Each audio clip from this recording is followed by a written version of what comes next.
ప్రస్తుతం ప్రపంచ దేశాలు ఎక్కడికక్కడ చర్చించుకునే ఏకైక అంశం HMPV virus, human meta pneumo virus. అందరూ కూడా ప్యానిక్ అవుతా ఉన్నారు. ఏంటి హెచ్ఎంపీవీ వైరస్ స్ట్రెయిన్ ఇండియాలోకి వచ్చేసిందట, ఏంటి మన పరిస్థితి అని అనేకమైన అపోహలు, అనేకమైన ఫాల్స్ ఇన్ఫర్మేషన్, ప్రొపగాండా కూడా నడిచిపోతూ ఉంది. ప్రధానంగా అందరూ కూడా గమనించాల్సింది ఏంటంటే, union health minister JP Nadda గారు స్పష్టంగా చెప్పడం జరిగింది. నిన్ననే ఆంధ్రప్రదేశ్ గౌరవ ముఖ్యమంత్రి చంద్రబాబు నాయుడు గారు కూడా స్పష్టంగా చెప్పారు, ఈ వైరస్ కొత్త ఏమీ కాదు. 2001లోనే ఈ వైరస్ని ఐడెంటిఫై చేయడం జరిగింది. చాలా మైల్డ్ సిమ్టమ్స్, రెస్పిరేటరీ సిస్టమ్ని అటాక్ చేస్తుంది. అలాగే ఒక రొంపగా కానీ మీకు ఎవరికైనా అనిపిస్తే మీరు తక్షణమే మాస్క్ వేసుకోండి, చేతుల్ని 20 సెకండ్లు వాష్ చేసుకోండి. ఇంకా ఇబ్బంది కలిగినట్లయితే తక్షణమే డాక్టర్స్ని సంప్రదించండి. అలాగే రాష్ట్ర ప్రభుత్వం కూడా, గౌరవ ముఖ్యమంత్రి గారు మెడికల్ సిస్టమ్ తోటి పర్యవేక్షించడం జరిగింది. ఏదైతే ఈ వైరస్ టెస్టింగ్ కిట్స్ అన్నీ కూడా అందుబాటులోకి తీసుకురావాలని, సుమారు 3000 కిట్స్ అన్నింటినీ కూడా అందుబాటులో తెమ్మని కూడా చెప్పడం జరిగింది. అలాగే మెడిసిన్స్ కూడా, అవసరమైన మెడిసిన్స్ కూడా అందుబాటులో తీసుకురామని చెప్పడం జరిగింది. మరి రాజమహేంద్రవరం గవర్నమెంట్ హాస్పిటల్కి రావడం, దానికి సంబంధించిన వైద్య నిపుణులతోటి ఇప్పటిదాకా చర్చించి ఏమిటి ఈ యొక్క వైరస్ కానీ స్ప్రెడ్ అయితే మనం తీసుకోవాల్సిన జాగ్రత్త ఏంటని అడగడం జరిగింది. వారు కూడా రాజమండ్రి గవర్నమెంట్ హాస్పిటల్ చాలా అప్రమత్తంగా ఉన్నారు. ఇక్కడ వైద్యులు 20 బెడ్డెడ్ ఐసీయూ సెటప్ను ఒకటి రెడీ చేసుకొని ఉంచుకున్నారు.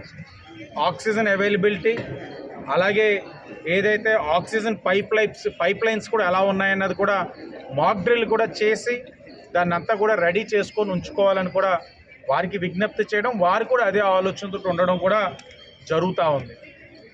మేము ప్రజలు కోరేది ఒక్కటే, మీరు లేనిపోని ఫాల్స్ ఇన్ఫర్మేషన్స్ అన్నీ కూడా సోషల్ మీడియాలో చూసి ప్యానిక్ అయిపోతూ ఉన్నారు. వాస్తవాలు తెలుసుకోండి. ఇది చాలా మైల్డ్ స్ట్రెయిన్ అన్నది వైద్య నిపుణులు అందరూ కూడా చెప్పే అంశం. మనం చేయవలసిన జాగ్రత్తలు పాటిస్తూ, మాస్క్ వేసుకుంటూ, చేతుల్ని 20 సెకండ్లు వాష్ చేసుకుంటూ, అవసరమైన మేరకు మీకు ఏదైనా ఇబ్బంది ఉందనుకుంటే సోషల్ గ్యాదరింగ్స్ మానేసుకుంటూ, మీకు మీరు పర్సనల్గా తీసుకోవాల్సిన ప్రికాషన్స్ తీసుకుంటూ జాగ్రత్త వహించండి. మెడికల్గా ఈ ఎన్డీఏ కూటమి అప్రమత్తంగా ఉంది, జాగ్రత్తలు తీసుకుంటా ఉన్నాం. గతంలో కోవిడ్ నుంచి మనకి కొన్ని గుణపాఠాలు ఉన్నాయి. ఆ ఇబ్బంది రాకుండా అప్రమత్తంగా 20 బెడ్డెడ్ ఐసీయూ సెటప్ కూడా రెడీ అవుతూ ఉంది. నేను ఈ సందర్భంగా సోషల్ మీడియాలో ఈ ఆకతాయిలు ఎవరైతే ఉన్నారో వాళ్ళు కూడా హెచ్చరిస్తూ ఉన్నాం.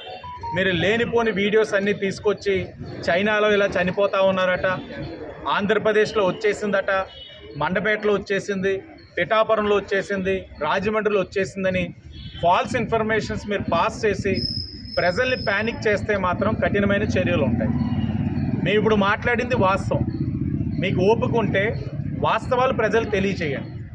వాళ్ళు ధైర్యంగా ఉండి దీన్ని ఫేస్ చేసేది ఎలాగన్న దాని గురించి ఇప్పుడు మీరు చెప్తున్న అంశాలని ప్రజలు తెలియచేయండి. కానీ అవాస్తవాలు మాత్రం ఎవరికాలు ప్రొపగాండా చేయకండి అని తెలియజేసుకుంటూ, ఎన్డీఏ కూటమి ఈ రోజున అది హెచ్ఎంపీవీ వైరస్ ఏ విధంగా వచ్చినా అది వ్యాపించకపోతే సంతోషం, అది ఏ విధంగా వచ్చినా దానికి మెడికల్గా ప్రిపేర్డ్గా ఉన్నామని ప్రజలందరికీ కూడా తెలియజేస్తూ ఉన్నాం.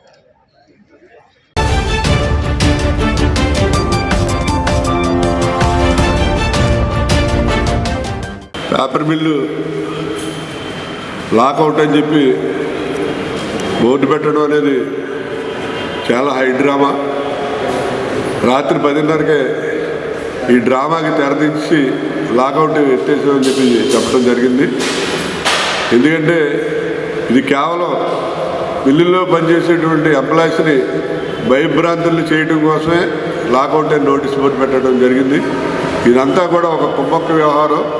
అటు ప్రజాప్రతినిధులు కానివ్వండి, ప్రభుత్వ అధికారులు కానివ్వండి, మేనేజ్మెంట్ కుమ్మక్కై కార్మికుల్ని భయభ్రాంతులు చేసి ఈ అగ్రిమెంట్ తక్కువ శాలరీస్ తోటి అగ్రిమెంట్ చేయాలనే ఉద్దేశంతో ఈ లాకౌట్ అనే డ్రామా ఆడారు. మరి ఇక్కడ ఉన్నటువంటి ఒక చీడపురుగు వ్యక్తి దీని అంతటికీ కూడా సూత్రధారి. అతను వచ్చిన తర్వాత ఈ బిల్లులో జాయిన్ అయిన తర్వాత ఈ బిల్లు మొత్తం కూడా భ్రష్టు పట్టించడం జరిగింది. బుచ్చి చౌదరి గారు ఆయన తెలుగుదేశం గవర్నమెంట్ ఉన్నప్పుడు ఈ చీడపురుగును తీసుకొచ్చి హెచ్ఆర్ డిపార్ట్మెంట్లో పెట్టడం జరిగింది. ఆయన జాయిన్ అయిన తర్వాత మరి ఇక్కడ వేరే ప్రవీణ్ చౌదరి అనే కుర్రోడిని తీసుకొచ్చి అతన్ని ఐఎన్టీసీకి టీఎన్టీసీకి అధ్యక్షుడిగా చేసి అతనికి రెగ్యులేషన్ వచ్చేలాగా పావులు కదిపి అతనికి రెగ్యులేషన్ తెప్పించడం జరిగింది. ఆ తర్వాత అతని ద్వారా కోర్టులో స్టే తెప్పించి ఈ ఎలక్షన్లు జరగకుండా అలా కంటిన్యూస్గా ప్రొలాంగ్ చేయడం జరుగుతుంది. మరి ఈ చీడపురుగు వ్యక్తి అక్కడ వెంకటనగరంలో ఇంకో చౌదరి ఉప్పులూరు సత్యనారాయణ చౌదరి అని అతన్ని తయారు చేసి అక్కడ సముద్రంలోనే అతనికి చెరువులకి కాంట్రాక్ట్ కింద సంవత్సరానికి 70 లక్షలు చేస్తుంటే అతని కాంట్రాక్ట్ నుంచి తొలగించి ఆ చెరువుల మెయింటెనెన్స్కి 2 కోట్ల రూపాయలు ఉప్పులూరు చౌదరికి ఇచ్చేలాగా ఆ 2 కోట్లలో 1 కోటి రూపాయలు అతను ఉంచుకుని 1 కోటి రూపాయలు ఈ చీడపురికి ఇచ్చేలాగా అతనితో కాంట్రాక్ట్ పెట్టుకుని మరి ఇతను పేపర్ మిల్లు అంతా కూడా హస్తగతం చేసుకున్నారు. అలాగే ఇక్కడ కాంట్రాక్ట్ వర్కర్స్ ఏదైనా పర్మనెంట్ వర్కర్స్ ఉంటే ఆ పర్మనెంట్ వర్కర్స్ రిటైర్ అయినా ఉద్యోగం వేకెన్సీ వచ్చిన కాంట్రాక్ట్ వర్కర్స్ని తీసుకోవాల్సి ఉంది. 72 వేకెన్సీలు వస్తే ఆ 72 వేకెన్సీలు కాంట్రాక్ట్ వర్కర్స్లో సీనియర్స్ ఇవ్వకుండా ఆ పోస్టులన్నీ కూడా 12 లక్షల నుంచి 18 లక్షలకే అమ్మేసుకోవడం జరిగింది. మొత్తం దగ్గర అందులో 7 కోట్ల రూపాయలు స్కామ్ జరిగింది. అందులో అందరికీ కూడా ప్రజాప్రతినిధులకి అధికారులకి అందరికీ కూడా అందులో డబ్బు చెప్పడం జరిగింది. ఈ రకంగా ఈ బిల్లుని భ్రష్టు పట్టిస్తూ సర్వనాశనం చేస్తున్నటువంటి ఆ వ్యక్తి మీద చర్యలు తీసుకోకుండా మీరు రాత్రి ఏదో డ్రామాకి తెరదించి లాకౌట్ ఎత్తేసి అన్నది కేవలం భ్రమ. ఇదంతా కూడా చంద్రబాబు నాయుడు గారి మీద పెట్టిస్తాం ఆయన ఏదో చేస్తాడని చెప్పి ఇక్కడ ఉన్నటువంటి ప్రజాప్రతినిధులు చెప్తున్నారు. అసలు ఈ బిల్లు చండాలం అయిపోవడానికి పాడైపోవడానికి కారణమే చంద్రబాబు నాయుడు గారు. ఎందుకంటే ఈ బిల్లులో 51% ఆఫ్ షేర్స్ బంధువులు ఉంటే 49% ఆఫ్ షేర్స్ పబ్లిక్ షేర్స్, అలా గవర్నమెంట్వి 27, ప్రైవేట్ వ్యక్తులు 22% షేర్స్ ఉండి 29% గవర్నమెంట్ షేర్స్ అన్నీ కూడా చంద్రబాబు నాయుడు తన స్వలాభాపేక్ష కోసం మరి కేవలం 47 కోట్ల రూపాయలకి అమ్మేయడం జరిగింది. అటువంటి వ్యక్తి న్యాయం చేస్తాడని చెప్పి ఈ కార్మికులను అమ్మడం కేవలం వాళ్ళ భ్రమే. ఈ కార్మికులను అందరూ కూడా దోషించి వాళ్ళ చేత బానిసత్వంగా సేవ చేయించుకోవాలని చెప్పి వీళ్ళందరూ ప్రయత్నం చేస్తున్నారు. ఈవేళ కేవలం 8,000 నుంచి 11,000 రూపాయల జీతానికి వేళ పేపర్ మిల్లో కాంట్రాక్ట్ వర్కర్లు పనిచేస్తున్నారంటే అంతకంటే దారుణం ఏముండదు. ఈ రోజుల్లో మరి 11,000 రూపాయలకి అంగన్వాడీ టీచర్ కానీ లేకపోతే ఆయాలు కానీ ఎవరో కూడా పనిచేయలేని పరిస్థితి. వీళ్ళ చేత పొద్దున్న నుంచి సాయంత్రం వరకు బానిస జీతంలో బానిసలాగా పనిచేయించుకుని 8,000 నుంచి 11,000 ఇస్తున్నారు. మరి అటువంటి ఈ కార్మికులకి న్యాయం జరగాలని చెప్పి కాంగ్రెస్ పార్టీ తరఫున మేము కోరుకుంటాం. అదేవిధంగా ఈ బిల్లుని మేము లాకౌట్ చేస్తాం భూసేస్తాం అంటే ఇక్కడ గాజులు దొడికించి ఎవడో కూర్చోడు. ఈ బిల్లు లాకౌట్ చేస్తాం భూసేస్తాం అనే పరిస్థితి వస్తే రాజమండ్రిలో పేపర్ మిల్ ఎక్స్ ఆఫీసర్స్ 220 మంది మేము ఒక యూనియన్గా ఉన్నాం. మేమంతా కూడా ఎంటర్ అయ్యి బిల్లుని మళ్ళీ మామూలు పూర్వవైపు వచ్చేలాగా బిల్లు రన్ చేయడం జరుగుతుందని ఈ సందర్భంగా తెలియజేస్తాం.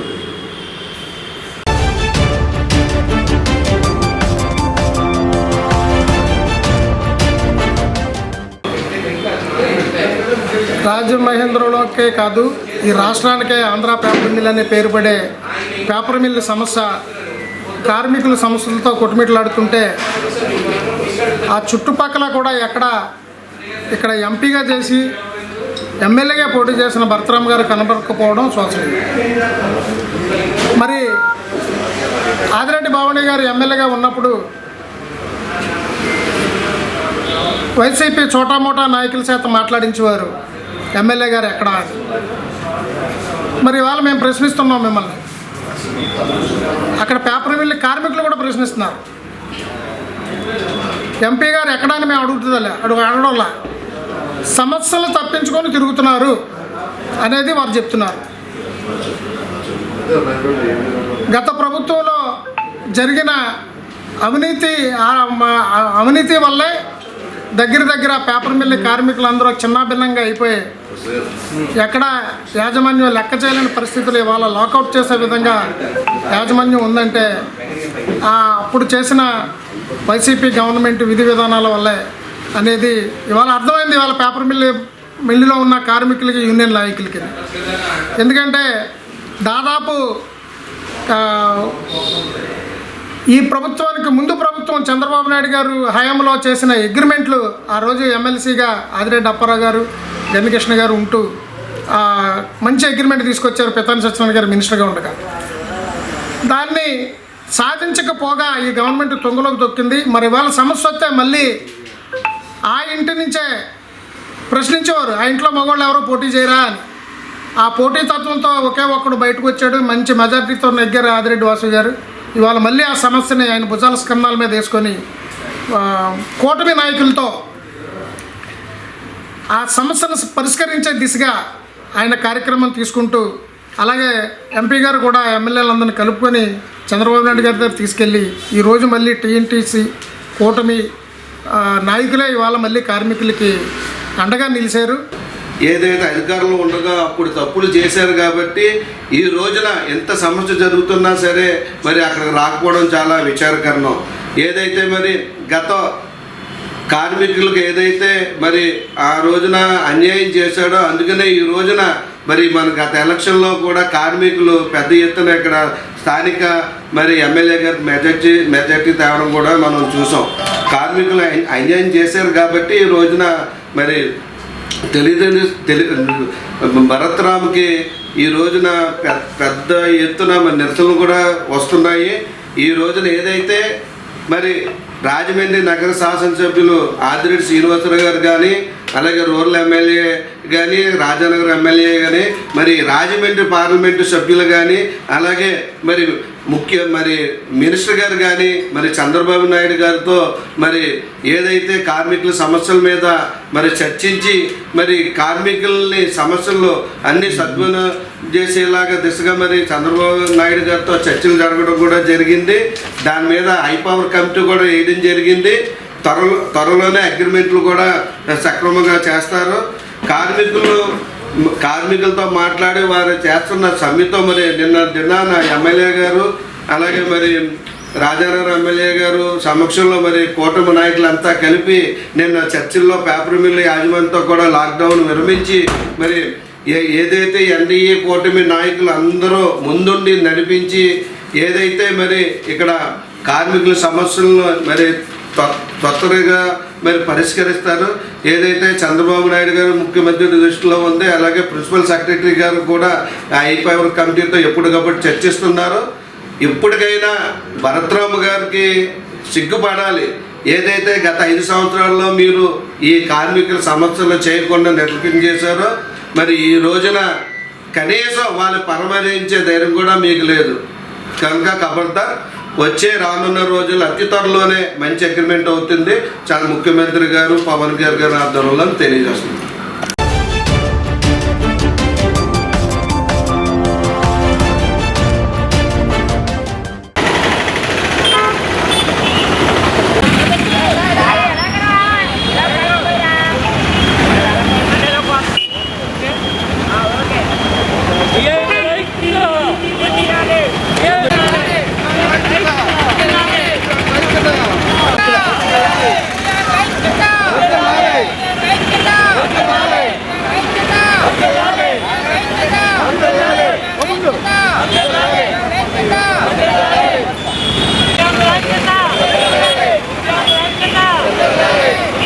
మాకు గత ప్రభుత్వం నుండి ఏ పెన్షన్లు వస్తున్నాయో అదే మాదిరిగా ఈ ప్రభుత్వంలో కూడా 85% ఉన్న వికలాంగులకు కూడా అదే మాదిరిగా ఏ పథకాలను అయితే అమలు చేశారో పింఛన్ విషయంలో అదే విధంగా ఈ పింఛన్ విషయాన్ని వికలాంగులకు సంబంధించిన ప్రతి ఒక్క పథకాన్ని అదే మాదిరిగా కొనసాగించాలని ప్రభుత్వాన్ని కోరుకుంటున్నాం. వికలాంగులు పెన్షన్ విషయంలో పలుమార్లు చదరం సర్టిఫికేట్లో 80% ఉన్న వాళ్ళకి అర్హులు అన్నారు, తర్వాత 83 అన్నారు, ఇప్పుడు 85 అన్నారు. ఇలా విభజించింది కాకుండా మళ్ళీ వికలాంగుల్ని ఎలా అంటే ఏం చెప్పాలి, వికలాంగుల్ని వేరువేరుగా అంటే అర్హత ఉన్న వాళ్ళకి ఇస్తాం, అర్హత లేని వాళ్ళకి ఇవ్వం, పర్సంటేజ్లు వేరువేరుగా చేస్తున్నారు. వికలాంగులందరికీ ఒకే విధంగా 80 అని 90 అవని ఏదైనా సరే వికలాంగులందరూ ఒకటే. వాళ్ళు ప్రవేశపెట్టిన ప్రతి పథకం వికలాంగులందరికీ సమానంగా అందాలనే ఉద్దేశంతోనే ఇక్కడ ఈ సభను ఏర్పాటు చేయడం అయినది. నా పేరు యలమంచిలి సాయి కుమార్. బెడ్ రెస్ట్ ఉన్న వాళ్ళకి మాత్రమే 15,000 అనేసి ఇప్పుడు అంటున్నారు. ఫస్ట్ నుంచి ఇచ్చారు. ఇప్పుడు 3 నెలల నుంచి మాకు 15,000 చొప్పునే అంతమందికి అందుతుంది.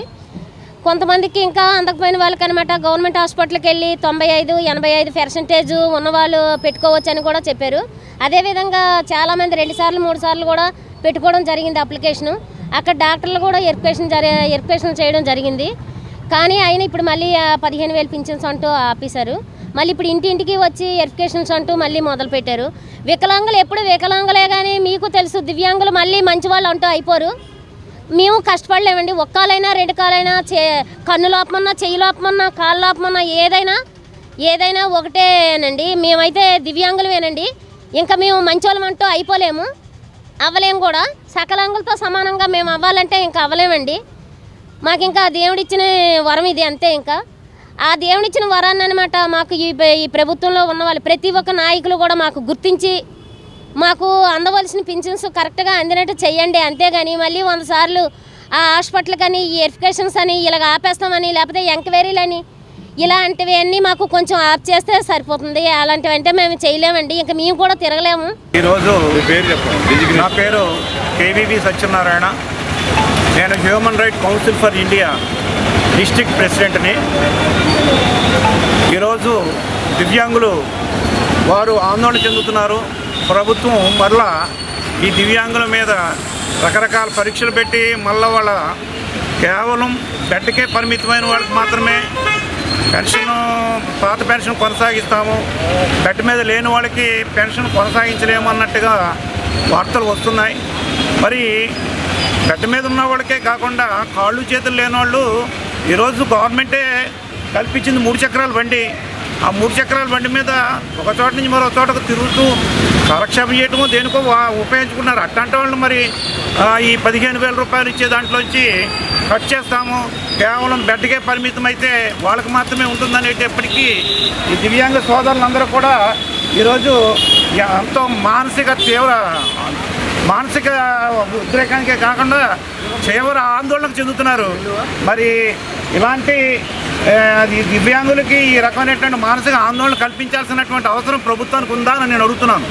ఎందుకంటే ఎన్నో రకాలుగా ప్రభుత్వం వల్ల నష్టపోయే ఉన్నారు, కానీ బాగుపడింది ఏమన్నా ఉందంటే ఇలాంటి వాళ్ళకి సహాయం చేయడం వల్లే వీళ్ళ యొక్క కుటుంబాలు కానివ్వండి, వీరి యొక్క తల్లిదండ్రులు వీళ్ళందరికీ బరువు లేకుండా వీళ్ళు జీవనాన్ని కొనసాగిస్తున్నారు ఈ 15,000 రూపాయలు ఇవ్వబట్టి. అలాంటిది వీళ్ళకి తగ్గించేస్తాము, వీళ్ళకి లేదు కేవలం బెడ్ వర్క్ వరకే ఇస్తాము అంటే అది కరెక్ట్ కాదని వాళ్ళ తరఫున మేము human right council for India HRCI మేము మద్దతు ప్రకటిస్తున్నాము.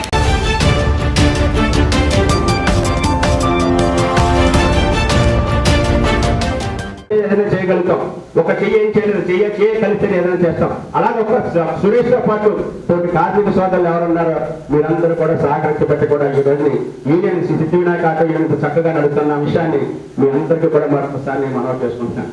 మరి అదేవిధంగా సురేష్ గారి అక్కడ ఉన్నటువంటి పక్కన ఉన్నటువంటి సైట్ డ్రైవర్లు కూడా కొంతమంది దాకా మన వ్యాపారం కడుపు నిండిపోయిన పక్కోళ్ళు కూడా కడుపు నింపాలన్న మనస్తత్వం కలిగినటువంటి మీ అందరినీ కూడా మరొకసారి అభినందిస్తున్నాను. మీతో పాటు ఆ పక్కోళ్ళు కూడా బతకాలన్న స్వార్థం లేకుండా మీరు సహకరిస్తున్నటువంటి మీ అందరినీ, ప్రెసిడెంట్ని, కమిటీని అందరినీ కూడా రకవరంగా కూడా నేను మళ్ళీ అభినందిస్తున్నాను. ఎందుకంటే చాలా గొప్పకరమైన విషయం, అలా చేయడం అనేది చాలా అరుదుగా ఉంటుంది. మరి అదేవిధంగా ఈరోజు మరి నగదు రూపంగా మీరు పొదుపు చేసినటువంటి ఏదైతే రూపాయలు ఉన్నాయో, ఏదైతే పొదుపు ఉన్నదో చాలా గొప్పకరమైన విషయం. 1000 ప్రతి నెల దాచుకొని దాన్ని పొదుపు కింద సంవత్సరం ఇంటికి ఈ సంక్రాంతి సంబరాలు చేసుకోవాలి, మన ఇంటిళ్ళ పాది బాగుండాలి. ఈ సంక్రాంతికి మనం ఈ 12 నెలల్లో కష్టపడి ఆ యొక్క పండగ పూట మన భార్య పిల్లలు కానీ పెళ్ళకపోతే తల్లిదండ్రులు కానీ తీసుకెళ్ళి మనం ఉన్నటువంటి నగదు వాళ్ళ చేతులు ఎప్పుడైతే పెట్టామో వాళ్ళలో ఉన్న ఆనందం మళ్ళీ మన జీవితంలో ఎప్పుడు చూడలేదు అన్న విషయాన్ని కూడా మీరు పరిగణలో తీసుకోవాలి. ఇప్పుడు మీకు అందించిన బట్టి ఈ 20,000 రూపాయల నగదుని పాడు చేయకుండా చక్కగా ఆ అమౌంట్ని భార్య పిల్లల చేతిలో పెడితే పండుగను సక్రమంగా చేసుకునే పరిస్థితి ఉంటుంది. మంచి బట్టలు మంచి ఏదైతే ఉన్నాయో దానికి సంబంధించిన ఏదైతే ఉన్నాయో అన్ని కూడా కొనుక్కునే పరిస్థితి ఉంటుంది. దయించి కూడా దాన్ని వినియోగించుకునే పరిస్థితి. మీరు ఎవరు భయపడక్కర్లేదు. నా దగ్గర డబ్బు లేదు కదా, రెక్కాడి దగ్గర రొక్కాలు కష్టపడి నేను ఎక్కడ లక్షలు కట్టి వాళ్ళ బ్యాంకులన్నీ కూడా మీ పిల్లలు చదువుకుంటే మీరు తీసుకెళ్తే మీకు లోన్లు ఇస్తున్నారు. అది డాక్టర్ అయినా కానివ్వండి, ఇంజనీర్ అయినా కానివ్వండి, ఇతర దేశాలకు వెళ్ళే చోట అయినా సరే బ్యాంకులో లోన్ ఇచ్చేటువంటి సౌకర్యం ఉంది. అది నాయకుడు అనే వాళ్ళు బాధ్యత తీసుకుంటే మీ పిల్లలకి ఈజీగా ఇప్పించవచ్చు. ఈ మధ్యకాలంలో ఇద్దరు ముగ్గురు నేను ఇప్పించాను. ఎవరో ఒకరు ఢిల్లీలో చదువుకుంటున్నారని అంటే వాళ్ళకి లోన్ అంటే అతనికి ఉద్యోగం వచ్చిన తర్వాత అతను కట్టుకుంటాడు. మళ్ళీ మీరు మీ దగ్గర లక్ష ఉండకపోవచ్చు, కానీ ప్రభుత్వంలో స్కీములు ఉన్నాయి. ఇవన్నీ కూడా పెట్టి రాబోయే రోజులు ఇక్కడైనటువంటి బాక్స్ ప్రసాద్ గారు ఉన్నారు. మనసు మంచిది, మా వాడు బాగుండాలనుకునే నాయకత్వం. అలాగే మన రాంబాబు కూడా ఏంటంటే మార్కెట్లో కష్టపడుతున్న నిర్మాణం అంటాడు. రేపటి రోజు కూడా వీళ్ళ కష్టాల్లో మీ అందరికి అండదండగా ఉంటాడు. ఇక నా సహాయ సహకారం అంటారా ఎప్పుడు కూడా. ఇవాళ నా దగ్గర పదవులు లేకపోయినా మీరు నన్ను అభిమానంతో పిలిచారంటే మరి నేను గుడ్డుల్లో పెట్టుకోకుండా ఎలా ఉంటాను, తప్పనిసరిగా ఉంటానని చెప్పి. అలాగే మా సురేష్ నాయుడిని కూడా ప్రత్యేకించి ఇది రోల్ మోడల్. గతంలో కూడా చెప్పాను, మార్క్స్ కష్టాలు వచ్చినప్పుడు నాయకత్వం అంటే ఇలా ఉంటారు. ఇవాళ మీరు అందరూ తృప్తిగా ఆనందంగా ఉన్నారు. ఇక్కడ చూసుకుంటుంటే నేను చెప్పాను కదా, రాఘవేంద్రరావు, రాజమౌళి టైప్లో ఎన్ని ఉన్నాయంటే మీ దగ్గర ఎన్ని కోట్లు ఉన్నాయని కాదు, ఎన్ని లక్షలు ఉన్నాయని కాదు, నాయకత్వం వహించే నాయకుడు బట్టి అన్ని వస్తుంది. ఇదే చిరునవ్వు భగవంతుడు రాబోయే రోజుల్లో ఇప్పుడే ఒక మాట కూడా అన్నారు ప్రసాద్. 2025 అంటే టోటల్లో 9 అంటే ప్రతి వాళ్ళకి రేటింగ్ అని. మీ రేటింగ్లో మీరు ప్రతి సంవత్సరంలో బాగా రేజ్ అవ్వాలి, మీరు మీ జీవితాలు మీ కుటుంబాలు ఉండాలని చెప్పి ఆ భగవంతుడు మీకు మీ కుటుంబాలకు ఆయురారోగ్యాలతో పాటు మంచి జీవితాలు ప్రసాదించాలని చెప్పి కొన్ని తెలియజేసుకుంటూ మీ అందరికీ మరోసారి సంక్రాంతి శుభాకాంక్షలు.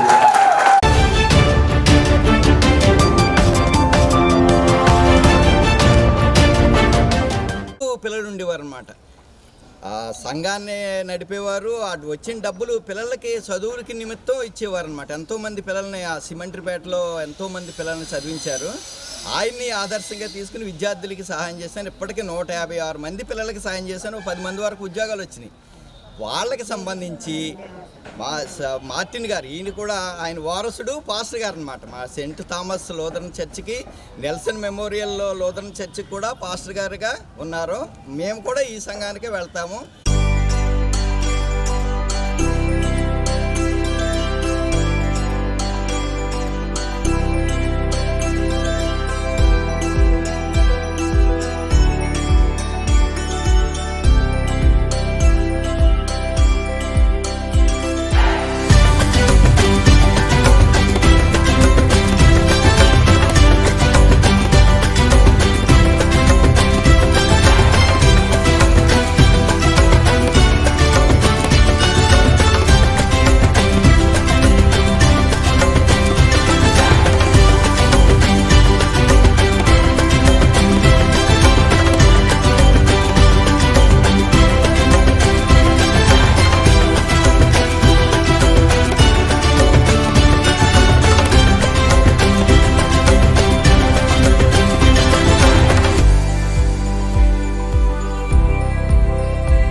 పెట్టుకుంటూ ఉన్నాం.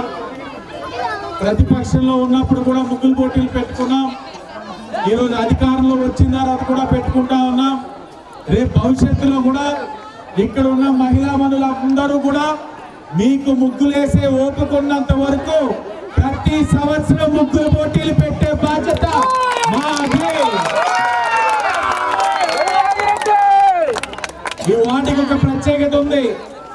ఎప్పుడు కూడా ఇక్కడ ఏ సమస్య వచ్చినా అది మా సొంత సమస్య కింద భావిస్తూ ఎప్పటికప్పుడు స్పందిస్తూ మీకు ఏ అవసరమైనా ఒక రోడ్డు కానీ డ్రైన్ కానీ పట్టాలు కానీ ఇంకేదైనా కానివ్వండి ఆ సమస్య పైన స్పందిస్తూనే ముందుకు వచ్చాం. బాధ్యతగా వెళ్ళాం. పెద్దలు కొయ్యలరావు గారి సహకారంతో ఇక్కడ అందరికీ కూడా ఏ అవసరం ఉందో అవసరాన్ని తీరుస్తూ వచ్చాం. ప్రభుత్వ పరంగా ఇప్పుడు సంక్షేమ కార్యక్రమాలు ఏదైతే అందాలో ఆ సంక్షేమ కార్యక్రమాలు కూడా అందించే కార్యక్రమం అతి దగ్గరలో తీసుకుంటా ఉన్నాం. ఈరోజు ఎన్డీఏ కూటమిగా తెలుగుదేశం, బీజేపీ, జనసేన ఒకే మాటతో వెళ్తా ఉన్నాం.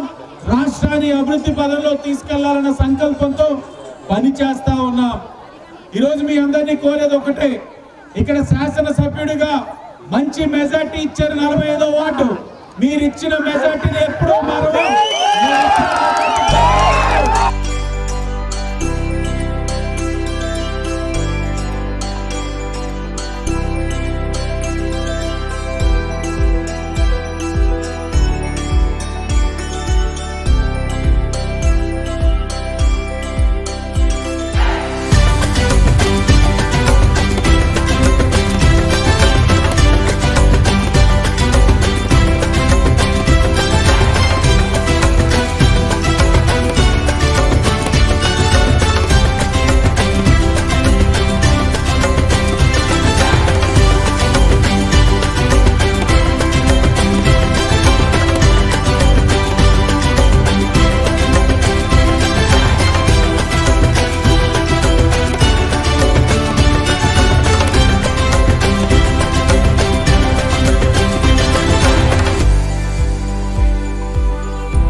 ఎన్ని ఇబ్బందులు పెట్టినా ఎన్ని ప్రలోభాలు పెట్టినా ఈ వార్డు తెలుగుదేశం పార్టీ కంచుకోట.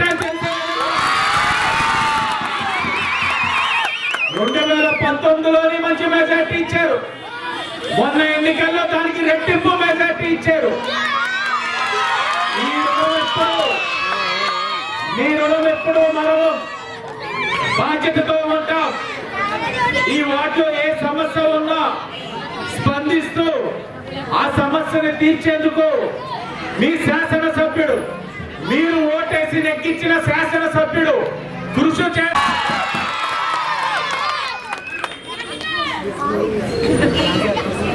చాలా లేట్ అయింది.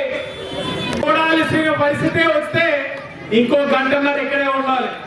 కానీ చేస్తా ఉన్నారు. రాత్రి అయ్యే కొద్దీ ఫ్యాన్స్ పెరుగుతా ఉన్నారు, నలిపేస్తా ఉన్నారు. కాబట్టి ఎవడరా బాబు నువ్వు డైలాగ్ కొడుతున్నావు. ఈరోజు అధికారికంగా ముగ్గులు పోటీలు పెడతా ఉన్నాం. కానీ కిందటి సంవత్సరం అధికారంలో ఉన్న పార్టీ ముగ్గులు పోటీలు పెట్టారు. కానీ సంవత్సరం వారు ఎక్కడే కనబడట్లేదు. వస్తారు, ఎన్నికల ముందు వస్తారు, మీ ఓట్లు కావాలి కాబట్టి అప్పుడు ముగ్గులు పోటీలు పెడతారు. కానీ మేము ప్రతిపక్షంలో ఉన్న అధికార పక్షంలో ఉన్న ఓట్ల కోసమో రాజకీయాల కోసమో ముగ్గులు పోటీలు పెట్టాల. పండగ పూట మహిళా లోకానికి అందరికీ కూడా ఊరట ఉండాలి, ఆనందం ఉండాలని ముగ్గులు పోటీలు పెట్టుకుంటూ వచ్చాం. పండగ వచ్చిన వెంటనే మన పందెం కోళ్ళు పట్టుకొని మా సోదరులందరూ వెళ్ళిపోతారు. ఆడవాళ్ళందరూ వంటగదిలో వంటలు చేసుకునే పరిస్థితి వచ్చేస్తా ఉంది. ఈ పరిస్థితి మారాలని పండగ పూట ముగ్గుల పోటీలు పెడతా ఉన్నాం. పాల్గొన్న ప్రతి మహిళ కూడా విజేతే, నెగ్గారు. కానీ గెలుపోవటం అన్నది ప్రతి ఆటలో ఉంటుంది. మేము మిమ్మల్ని కోరేది ఒకటే, ఈ సంవత్సరం ఫస్ట్ సెకండ్ థర్డ్ రాలేదని బాధపడద్దు. మీకు ముగ్గులు వేసే ఓపుకున్నంత సేపు ప్రతి సంవత్సరం ముగ్గుల పోటీలు పెడతామని వేస్తా ఉన్నా, నేను ఇస్తా ఉన్నా. మిగిలిన ప్రైజులన్నీ మా నాయకులు ఇస్తా ఉన్నారు. ఆ 3 ప్రైజులు జనవరి